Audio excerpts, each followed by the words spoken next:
Why are people so terrified about the concept of self-driving cars, and are the fears that are being expressed nothing new? Everyone from politicians to urban planners to media personalities seem to be warning us that this invention is going to turn our roads into death traps, to say nothing about the millions of jobs that will be lost once truck drivers and taxi drivers are out of work.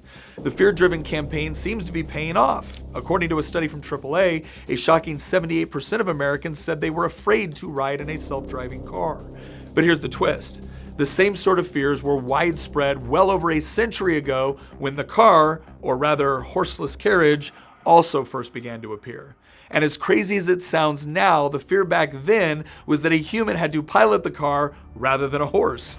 According to the British engineer Aldred Sennett in 1896, the driving of a horseless carriage calls for a larger amount of attention, for he has not the advantage of the horse in shaping his path. It is consequently incumbent upon him to be ever watchful of the course his vehicle is taking.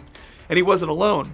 In 1906, Woodrow Wilson declared that nothing has spread socialistic feeling in this country more than the use of automobiles. To the countryman, they are a picture of arrogance of wealth with all of its independence and carelessness.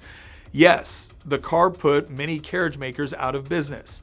Yes, only the wealthy were able to afford one, at first. But look at where we are more than 120 years after the first car was invented.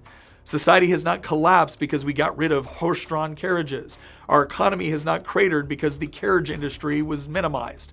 And far from making people envious of the rich, cars can now be found all over the world, owned by people of all sorts of income brackets. If there's anything that the past 100 years has shown us, it's that literally every single fear about cars ended up being massively overblown. And here's the thing. It'll be the same thing with self-driving vehicles. There's actually nothing new about the narrative surrounding self-driving cars and the danger they supposedly present to both society and the economy. We've been down this road before. Just look at the fears about job losses. History shows us that with every technological advancement, new opportunities emerge. The invention of the automobile itself created thousands of industries and millions of jobs that had never existed before. Self-driving cars will do the same. In fact, this process has already begun. What's more, the narrative that only the ultra-wealthy will be able to afford self-driving cars is already being challenged. As with all technological breakthroughs, the initial costs are high, but as long as the government doesn't get in the way, prices will drop, making it accessible to more and more people over time. This pattern has held true for nearly every piece of technology we now take for granted, from laptops to smartphones to electric vehicles. Ultimately, the fears surrounding self-driving cars are perfectly understandable, but they're largely a reflection of our natural resistance to change.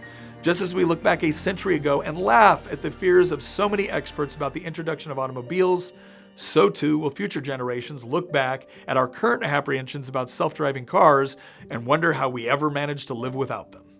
Do you have a why you would like us to answer? Go into the link in the description and pose your question, and maybe the next Why Minutes will be dedicated to you.